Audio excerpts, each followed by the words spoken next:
day. Well, it's morning here. Welcome to the Knit Kind podcast. My name is Erika and I design under the name Grapefruit Gardenia. And as you can see, I also knit other people's patterns and enjoy having this space where we can talk about the fiber arts, community, and do it all in the premise of kindness. I hope you're not sick of hearing that. I need to hear it every single day. The premise of kindness. It is a very tough world right now. So you might be wondering, why do I have this seemingly empty chair next to me and I'm sitting in this wooden chair? Many of you can probably appreciate I have a 16-and-a-half-year-old cat sitting next to me who would very much like to be in my lap right now on that chair, but instead I've let her commandeer this chair. Maybe I'll give you a little peek, because you know what? Little cats might make somebody. That's Bella. Hi, Bella. If it makes you smile, then it's worth it, right? Okay, let's see. Am I still in an okay place? I think so. You get the nice light on my sweater here, so someday I'll have a better setup. I don't right now. Let's see. Let's do it so you can actually see the yoke of the sweater the whole time. How's that? It's going to be hot in Massachusetts today, but right now I can put my newly finished blocked autumn Alpine on, talk to you a little bit about it, and I will be taking it off right after I record because it's going to be close to 80 again today. Then we're going to have some fall midweek, and then we're going to go back and warm up. So anyway, a quick catch up today. Last week was a busy week. I released Lifeline Shawl, and thank you all for your reception to that. If you still want to check it out, the entire last episode is all about Lifeline Shawl, all about the yarns, the design, and it is still 15% off in Ravelry until October 2nd, 2025 with the code LIFE, L-I-F-E. Put it in the coupon code, checkout, and you can have 15% off for a couple more days. The other thing that is still available is if you're looking to test knit anything and you like color work, my Gingerbread Whimsy test call is still up. I think only size 4 is full. And size 4 is like 42 point something inch finished bust, so not bust size, but garment bust. Everything else, there's a range from 32 inches finished bust to 70 inches finished garment bust, and everything else has at least one opening. Some still have 2 openings. So anyway, I'd love to have you if you want to go apply on Yarn Pond. Okay, well, those are my 2 designs I've talked about recently. So let's talk about somebody else's. Caitlin Hunter, Boylan Knits. She is one of my favorite designers. There are certainly a handful, and there are many I don't know about who someday I will discover. But in terms of like ones that you see often that a lot of people knit, I really like Caitlin Hunter's designs. I like her aesthetic. Now, I did modify this quite a bit because as much as I love her aesthetic, I don't have her body. So we make it work for us. And so there are 2 sweaters, which not everyone knows, not everybody who's on Ravelry all the time or Instagram all the time. And they'll see and they'll ask, is it Alpine Bloom? This is Autumn Alpine. So there are 2 sweaters, Alpine Bloom and Autumn Alpine. Alpine Bloom is the written to be a short sleeve one. It's got some lace detailing and it has, I think, more stitches per inch. So a finer gauge. This is Autumn Alpine. It is a heavier weight sweater. It's written with long sleeves and a slightly looser gauge, I guess. So I still yet modified mine even more. And what does that mean? Well, I wanted to use certain yarns. I had this in my stash. I had a gift certificate to get this one. And so I wanted to make it work. And I loved the body color. It is Juniper Moon Farm Patagonia, I think Rust. It's in my Knitty Elf 40 record in Ravelry. And I just thought it was a beautiful color. It is similar to the one she used in her sample. I will tell you how I modified. In order to have the right for me fabric here with this yarn, I needed to knit at a looser gauge, and that meant I knit a smaller size. I did the math to make sure it was going to work for me. So I can't remember exactly what gauge it was, but whether it was 20 stitches or 21 stitches. I did the math to see what the circumference would be at my full bust, checked, you know, my upper chest, checked my arms. Length is obviously easier to modify. And I went with the number of stitches that is written for the size 2 in the pattern. So usually, typically, depending on recommended ease and how I want something to fit, I almost always pick the size 3 and pivot from there in the way that most patterns are written, at least in America, and largely for the international designers who sell a lot of patterns to Americans. I'm almost always that 3rd size, which sort of pivots off of a 40-inch bust finished garment. And so this one I knit the size 2. And you do the math, you figure out how many stitches around, what your gauge is, what that's going to give you, and so on. And so Juniper Moon Farm, the Feederbrook Farm, contrast color in their DK Entropy. And yeah, I'm really happy with it.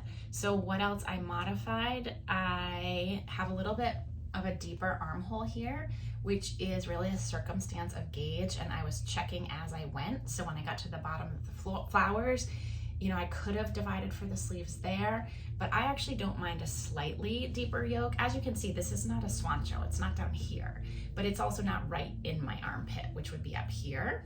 And so that's really personal preference, and that is probably the number one thing that people, when they are modifying some of the sweaters and the gauge of a yoke sweater, is that yoke depth, and really making sure that you're going to be happy with it. You can split sooner, then you have to figure out what you want to do with the color work, because you know this is continuous. So if you're splitting sooner, you kind of have to figure out what you're going to do under the arm and so on. And so I just thought, I'm going to try it, and if it ends up being too deep for me, then I'll just rip back to here, split, and do something else. But I'm really happy with it.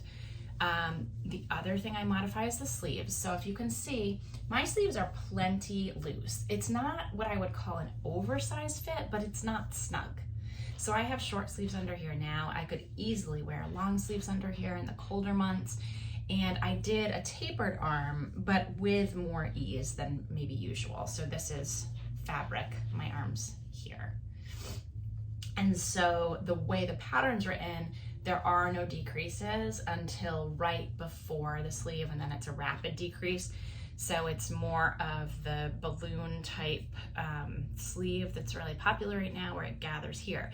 And I think that's adorable, especially if you're wearing it cropped, which the pattern is more cropped. That's the other major modification that I made. So you sort of have that poofy sleeve and then the cropped sweater. And in the same way that, you know, I knit Joji Locatelli's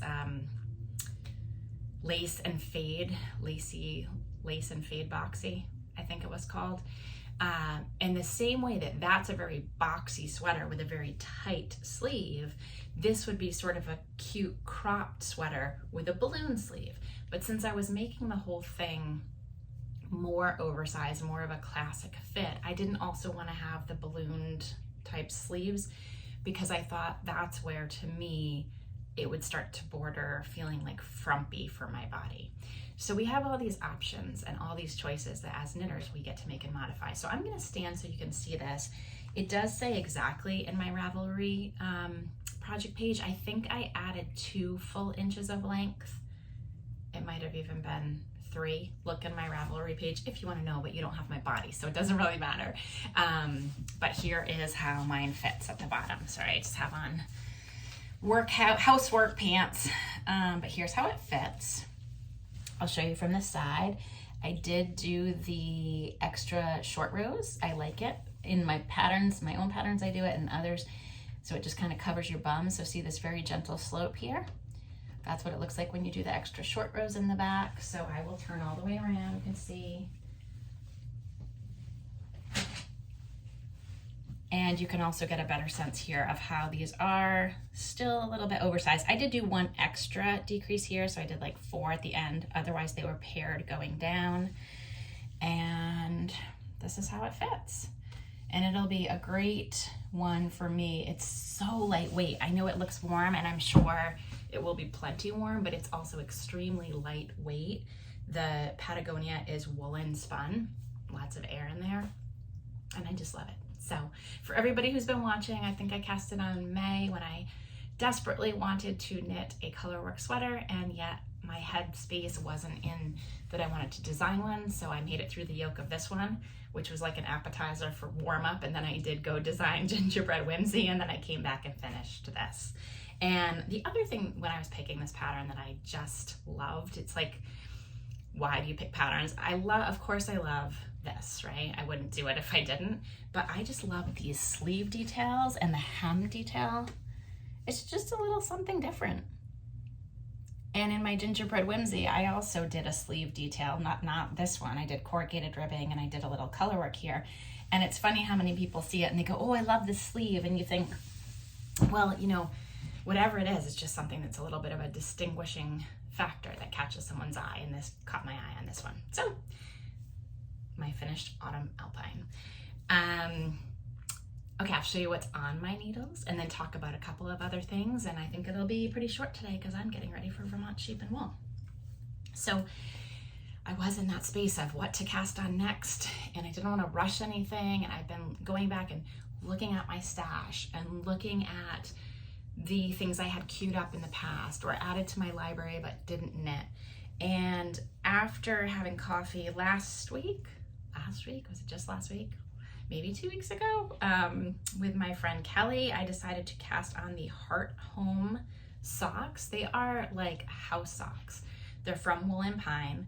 I bought the pattern as soon as it came out and it sat in my queue, and I actually bought the yarn. I don't know how much longer after I bought the pattern, but I got the yarn because it was the yarn I wanted to use anyway, and I happened to see it on sale, and so I bought it then. It's the Allegria or Allegria. I feel so badly on my podcast when I don't have the correct pronunciation, but oftentimes I hear it pronounced differently by different people. So it's the Manos del Uruguay, and it is the worsted to Aran weight, which is why it's grande at the end of it. And it's a great one for worsted weight socks. I've made 2 pair in it so far of just more like vanilla socks, but this one is all cabled. I'm gonna try to not have a lot of editing to do on this particular podcast, so I might suggest you just go look up. It's so cute though. It's got a bigger cable panel down the front, and then these smaller cables all around the edge.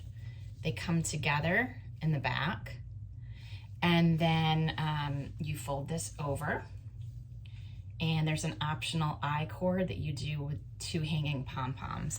So they're meant to be house socks or slippers, really. They're not meant to go in shoes. And there's just something that's very homey about them that suits the mood of comfort that I am looking for right now and have been always.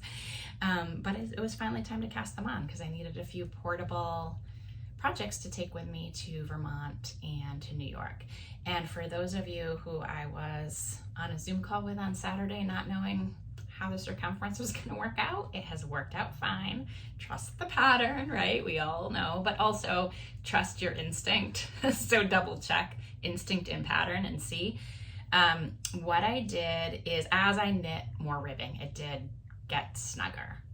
So when I'm knitting the largest size. If you're knitting something and you're saying it's huge, like know if it's huge or if you just need to knit a little bit more and see. And this one was right on the fence. So I did knit a little bit more. It's gonna fit like that nice house sock fit, especially once I fold it over and put the eye cord in there. And then actually what I did decide to do, because this is a blend of superwash and nylon, so it will and won't stretch. It sort of depends on your gauge. It depends on the stitch patterns. The vanilla socks I knit on a size US 4 because I like my socks to have a really tight gauge. And so this one I knit the ribbing on a 6, and then the recommended needle for the body was an 8. And I thought, you know what, I'm gonna knit the body on a 7. That way I'll sort of hedge my bets a little bit. And I probably could knit it on an 8, no problem, but I am knitting it on a 7, and I'm also doing combination purling. So I am purling by wrapping clockwise instead of counterclockwise. And then on the next pass, I have to purl clockwise again through the back loop. And that's just tightening everything up, because even though they're house socks and even though they're meant to be sort of squishy and larger than socks you'd wear in a boot or a shoe, I still don't want them to slouch down my ankle. And I think over time, as they're washed, that's more inevitable. So I thought I'd just knit them a little tighter to begin with. So it's perfect. It's perfect on the 7 right now. Of course, they're not blocked, right? So we have to wait and see, but it's looking good and they're really cute. So it also seems like it's going to be a faster knit than I thought. You'd think, of course, a worsted weight sock is going to be a fast knit, but it's cables. And in addition to being cables, it's actually, for the size I'm doing, I think I'm at 70 stitches around. So it's not like when I do a vanilla sock, it's 40 stitches around on a worsted weight, or 44, somewhere in that range. So it's like, you know, not quite double that, but a fair amount. Okay.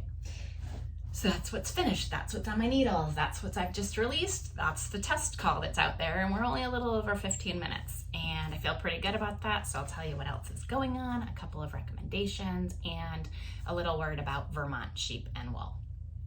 So let's see. Let's go to, I will forget if I don't do this. I'm spinning again. Yay. I needed to jump in order to reset my brain on spinning and my muscle memory on spinning. I didn't do it all summer. I didn't bring my spinner with me when I went away. And so what I jumped back in with was this spin that I've done in pieces, Foxhill Farm. Absolutely stunning fiber. I've talked about it before on here. It's out of Western Mass, and they have finished yarn as well as fiber to spin.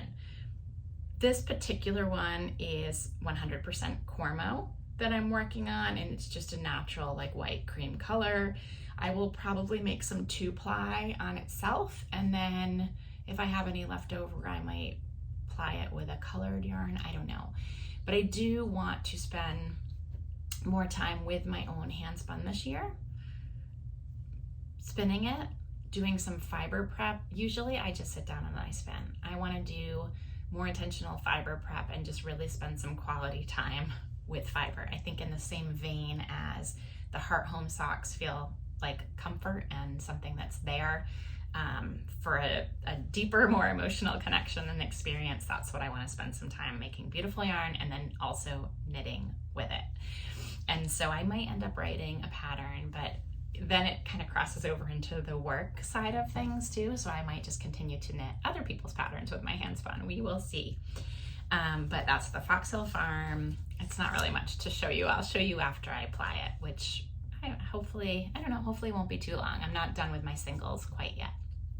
So I am spinning, and I wanted to mention, I had this to mention on the last episode and I didn't because it just got too long, but Farm and Fiber knits. And look at that beautiful sweater on the cover. So I just got my second print issue, and I'm so glad, if anybody's watching who's connected with it, I'm so glad you put it out in print. There is one a year that's in print. So the inaugural one was last summer of 24. I think we got it in June. And I discovered, stories there about farm fiber that I wasn't aware of. I heard deeper stories about some farm fiber that I was aware of, but either hadn't tried or had a skein in my stash that I hadn't swatched with yet. And it's really, I would say if you are interested in farm to skein yarn and you have the $60 or $65 for the subscription for the year, I highly recommend it. And the part that I also highly recommend that I totally missed the boat on until sometime in the spring is all of the content that's digital. So, we get a million emails. We're all like in this place where if you put something printed in my hand, then I can take this with me for the pickup line. And I can take it with me for if you do commuting or if you have to wait at the doctor's office, and you can have that with you. And it's just nice to have that in your hands instead of your phone or a tablet. I still feel that way. Maybe you don't, and then power to you because you're helping the planet by not having more paper. But I do love having that one printed issue a year. So what I discovered in the spring was that there was tons of content that was going in including some really nice video interviews. And I do watch podcasts, so now I just sort of leave it open on my screen for a while so I remember to go back to it on a tab. But there was a whole series of videos that I think you can now get in public on, the public can get on YouTube. There were interviews with Tammy White and with Feederbrook Farms and, many people. And I love seeing those interviews too. So I love that there's video content. I just have to remember to go to it. And so I think what they're probably doing is for the first year it's up there, it's subscriber content. And then maybe they're migrating it over to YouTube. So that's great because it becomes accessible if you don't have a subscription in your budget. But also it's a way for them to generate leads and get new subscriptions, I hope too. So it's one of those things. I highly recommend it. Check it out. And if you are diving into it, go to the back content in those videos. The other thing is it's really nice, of course, to see other pattern designers who are working with farm yarn. It's great. So 100% recommend. Let's see. Vermont Sheep and Wool. Let's talk about that quickly. So hopefully you're not sick of hearing it from me. You won't hear it. Well, you'll hear it a little bit more after next week because we'll do a recap and talk about some things. But Vermont Sheep and Wool is this coming weekend, October 4th and 5th in Tunbridge, Vermont. I will be there with a handful of other designers. It's basically like a huge trunk show for us. So we'll have our booths that will have samples that you can look at. In some cases, you might be able to try on. You can see the yarns in person knitted up. I tried to do a whole bunch, as you know, I've done with my designs and released them already, so you've seen them if you watch the podcast, but do a bunch in the yarns that are there, that there may or may not be other samples for you to see at the booths, because the small farm producers only have so much bandwidth and they can't always have samples in their booths as well. So it's nice to be able to come to Designer Alley, look at some of the designs, go back out to the producers and go back and forth and maybe try to match some yarns there that now that you've seen them knit up or you've seen them in a certain design, you're more inclined to buy, or you've bought some and you want to match them to a design, then come on up and those of us who are there would love to help you with that. So please come see us. And my other little plug is if you do, a number of us are trying to have some kind of special on-site only promotion. I don't want to say what they are because things could change and you never know how technology is going to work and other things, but come see us. We're going to try to have some specials for you if you're in person. Certainly ask the designers. I know it can be hard sometimes to see like with the sign that it says, feel free to ask us what we're doing. And that's it. I guess I'd love to see you there. Let me know if you're going. Let me know if you entered anything in the different contests. I know they had that one that was about either designing your own pattern or knitting something from a pattern designer and showcasing that, and then sort of an extra category if it was one of us who are in Designer Alley. So come see us at Vermont Sheep and Wool. I'll do a recap afterwards with, I don't know how much I'll get around to the vendors, but I have one or two things in mind I'm gonna look for there. And then of course we have Rhinebeck 2 weeks after that. So that's that. I'll end on a couple personal notes. I am still reading Divine Intuition. I am finding it incredibly soothing. I'm probably far enough along. I think I'm in chapter 26 now, where there are certain sections I probably have not digested the words as much as I've just heard Lynn Robinson's soothing voice, making me feel like everything will be okay, even if it's not okay. And continue to enjoy that and find purpose and grounding and hope in that book. So if you're looking for that kind of read, I would recommend that. There's a link to it in the last podcast, so you can go back there in the Lifeline Shawl podcast. I think I linked to it. And yeah, I guess the other personal stuff is just I have been dealing with some foot and back issues. So, oh my goodness, like the knitting too, kind of a reminder for your ergonomics. We all kind of go and go and go until we can't go with something anymore. So long and short, which I think I say a lot, but I'm trying to summarize it for you. I have had ongoing plantar fasciitis. I tried to do some things to help it this summer. It got worse. So also, if you see me at Vermont Sheep and Wool or Rhinebeck and I am wearing wearing a walking boot, I'm okay. That's what it's about. I'm figuring out how to make it work for me, but I have to take it on and off because as much as it helps some things like resting my foot, it makes other things a mess, like my back and my knees and my hips. And so I need to be able to drive, and I need to be able to walk, and I need to be able to knit. Come on, right?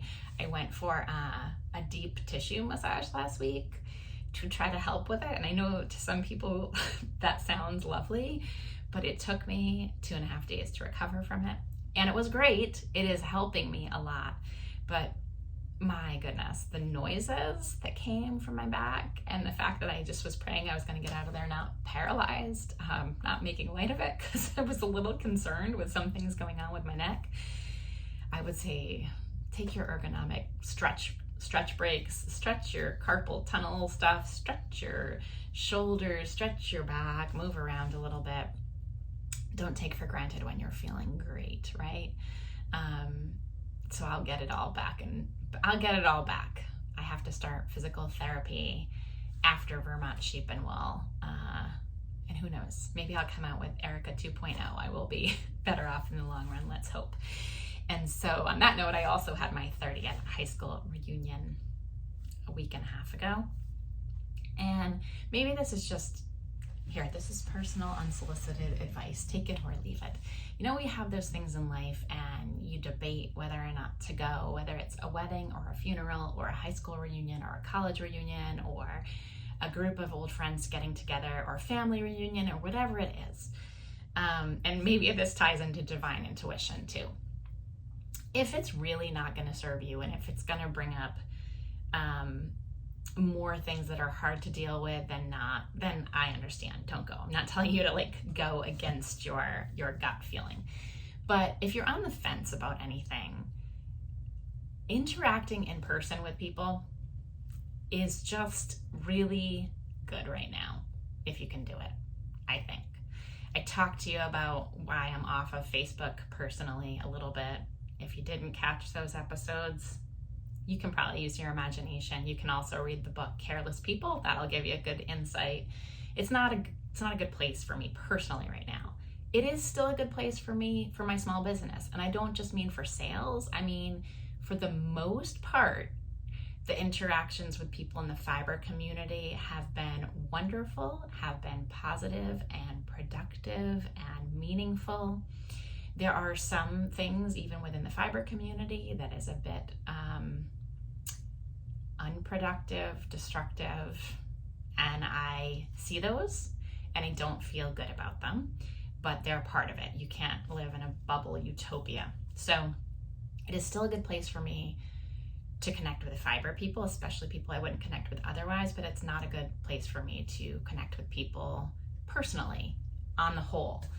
There were a lot of people, including people I went to high school with, who I had lovely relationships with, but there's too much of seeing misinformation and disinformation and hate and hurtful things that it very much outweighed the positive for me. And I could feel it in my body. And you know, if you can feel it in your body, head, heart, body, it was not serving me well. So I'm off of it personally, I'm on it professionally. And what I'm saying is that going and seeing people in person and having that human interaction again, I think is really important for our country and for ourselves to keep going. So my 2 cents is, if you're on the fence about going to anything and you can afford to and you don't feel threatened by going to something, go. And the worst thing that's going to happen is you're going to say, I didn't have the greatest time. You can leave anytime you want. But at my 30th reunion, I did have a great time. We got a babysitter. We had to drive almost an hour to go. Sounds probably to a lot of you like big deal, but when you live somewhere where you're always driving 10 and 15 minutes or a half an hour is like the longest you drive, it feels longer, right? It's so silly. But anyway, I saw people I hadn't seen since high school. I saw people I hadn't seen, maybe since their wedding or a baby shower, or who knows what it is. But I saw a lot of people that I just don't see very often. And it was so nice. And so if anybody is watching who went to my high school, then hi, how are you? It was great to see you if I did. And if I didn't, I hope that we can connect outside. We don't have to wait till the next reunion. So, I will leave with my thought today is not, things are very, very, very heavy.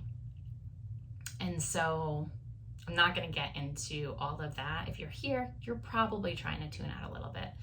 But I also, go if you want to tune out. But my other 2 cents is we can't all tune out if we want anything to be different. And it's hard to know what to do. I don't have a lot of great advice for you. I think what I would ask today in a very bipartisan way is, if you do live in a state where you have elected officials in Washington who, especially who are Republican, but then consider making one phone call, one email, if you haven't done something like that before, asking them to please help and help all of us so that we have a country that we can continue to function in, continue to have basic freedoms in, and have a structure that we can leave for our kids, who will probably have a lot of work to do to get back to a place where people treat each other decently again. So let's do that. Okay, everybody. Knit kindly, live kindly. I hope to see you in Vermont or online or on Ravelry. Leave a comment below so that I know that you're watching and doing okay and keeping up with your fiber arts. And I guess that's it. See you after Vermont. A little behind the scenes prep for Vermont Sheep and Wool, figuring how to lay everything out.